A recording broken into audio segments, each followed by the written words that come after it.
Good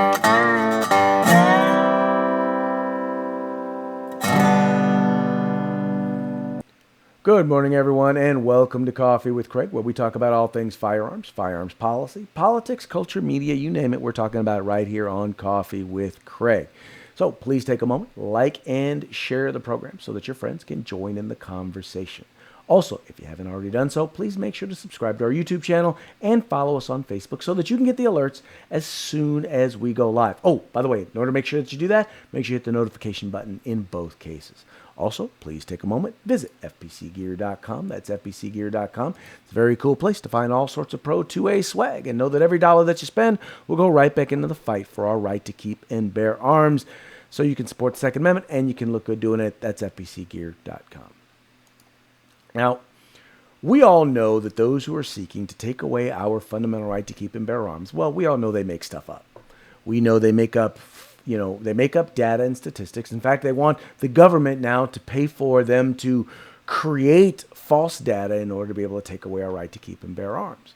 But they also create terminology and pull it out of nowhere. Terms like assault weapon, which you and I both know means absolutely nothing. Or, for example, the term fully semi-automatic.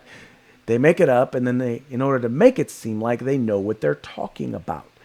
Now, two of the most insidious terms that they use, yes, insidious, that's my $20 word for the day. That means like really bad, but, out there bad. Insidious.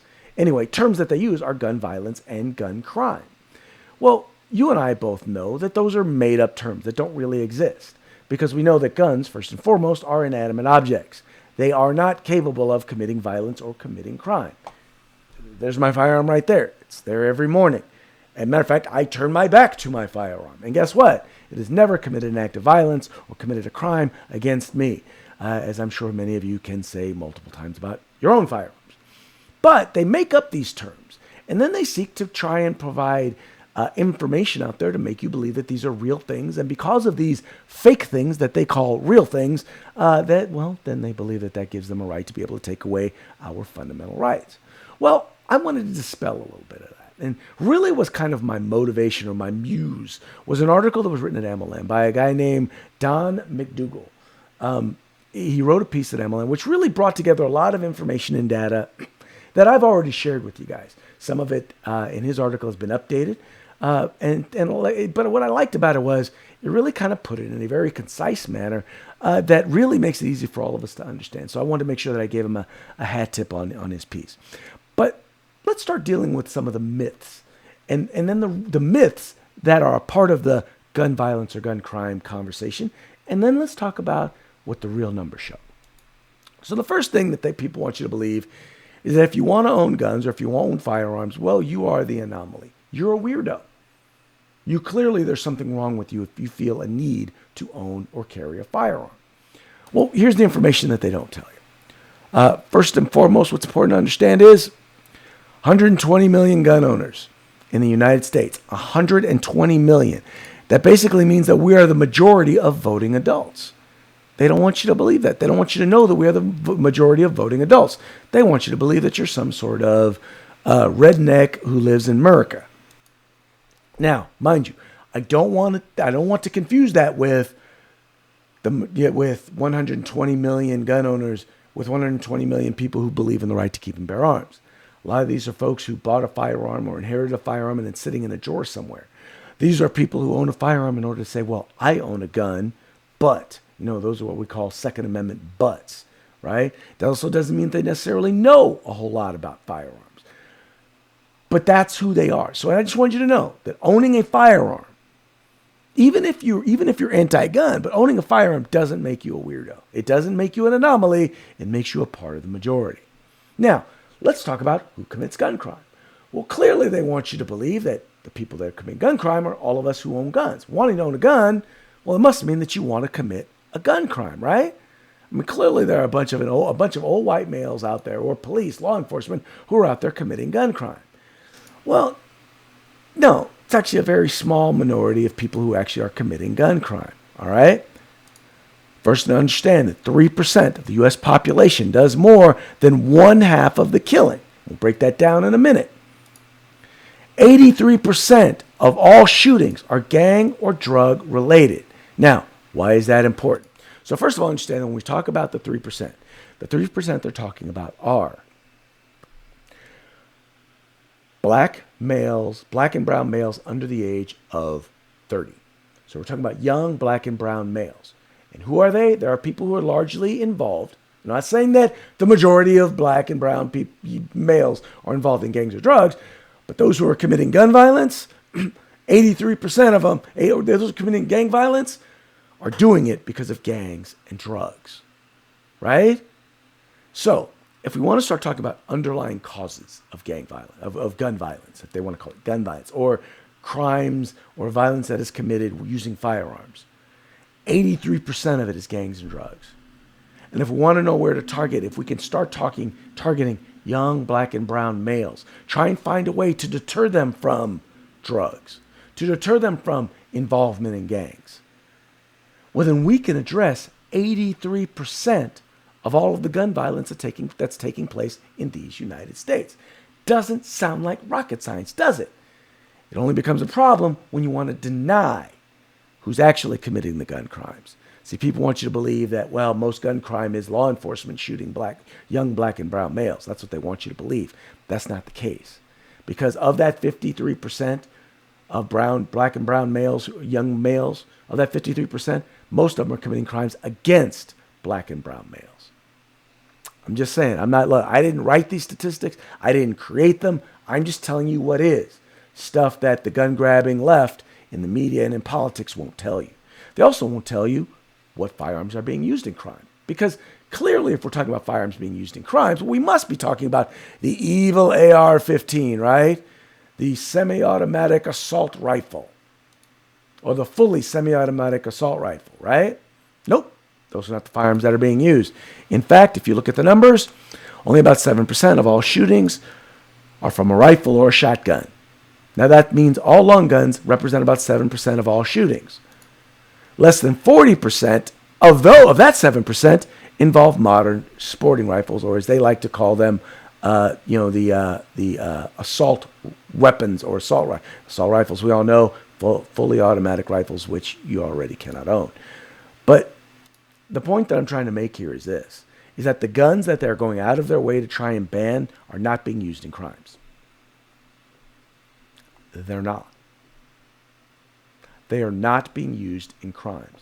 They are not even being used. They are not even the primary firearm used in mass shootings. Mass shootings being four or more people being shot. They're not even the majority in that case. The same statistics still apply when you start talking about mass shootings.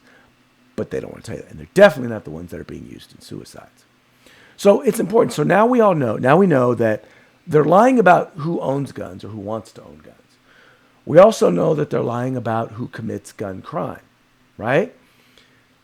But they also are lying about, well, where these crimes are being committed. Because, see, they want you to believe that we have a gun violence issue in these United States, right? But that's not the case. That's just not the case. Take a look once again at the numbers.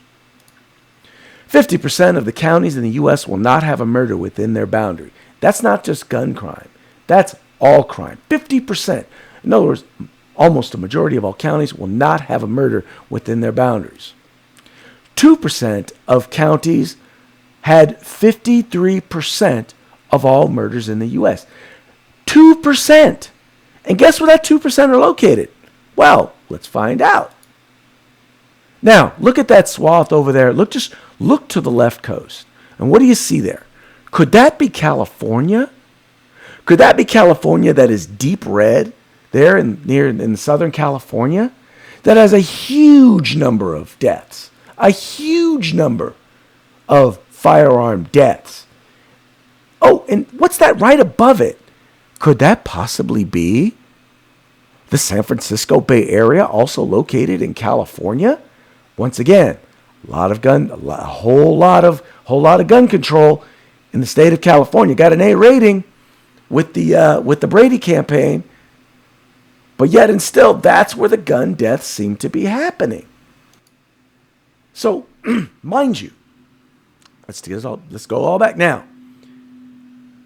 If you, number one, deal with gangs and drugs, if you deal with gangs and drugs specifically in those 2% of counties where over 50% of the gun deaths happen, how much of this gun violence, this American gun violence, can you address? How much of it can be gone if you deal with those fundamental things? You go to where it's happening, amongst the people that it is happening to and with that are committing these acts, and you address the core issues, the issues that are at the core of it, gangs and drugs, you'll deal with an overwhelming percentage of all gun violence. An overwhelming percentage. But they don't want you to know that. They don't want you to know the real numbers. They clearly don't want you to know the real numbers. But we're going to talk about the real numbers here. We're going to talk about them right here. All right? The real numbers are this. Last year, 38,000. 38,000 is the number of gun deaths, right? That's up. 28,500 of them were suicides. Now, why is that number important? That number is important because it used to be 2/3 of gun deaths.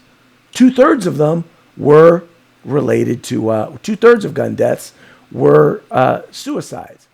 But now with this new number, it's now 75%, which means that the percentage of overall gun deaths going up, suicides is going up as a percentage, right? So suicide prevention needs to be a key. It's something that needs to be addressed. It's something that needs to be dealt with and something that needs to be talked about.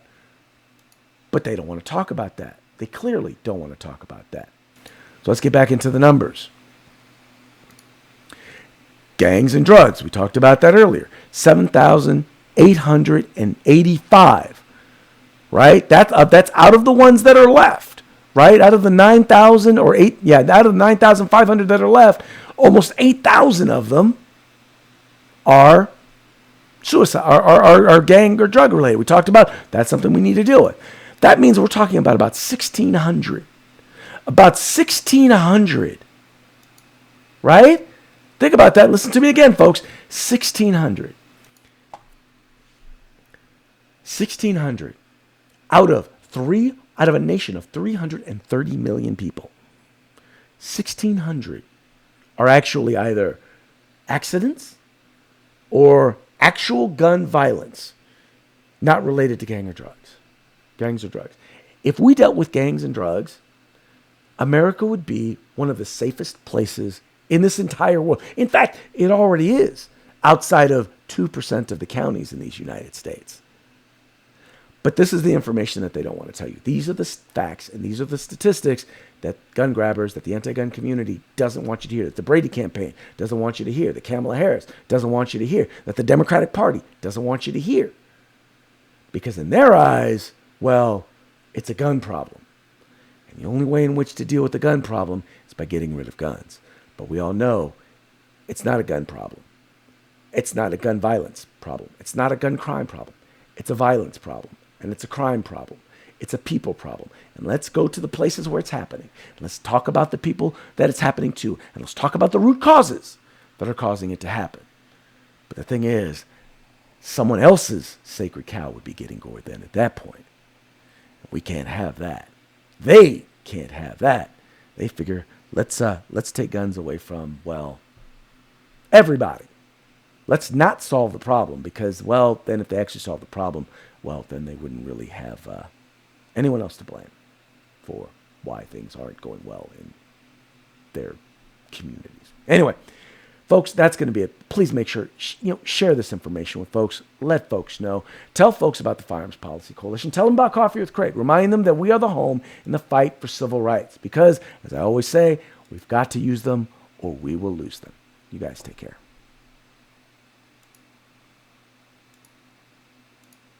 If you like our videos, follow, subscribe, like, and share.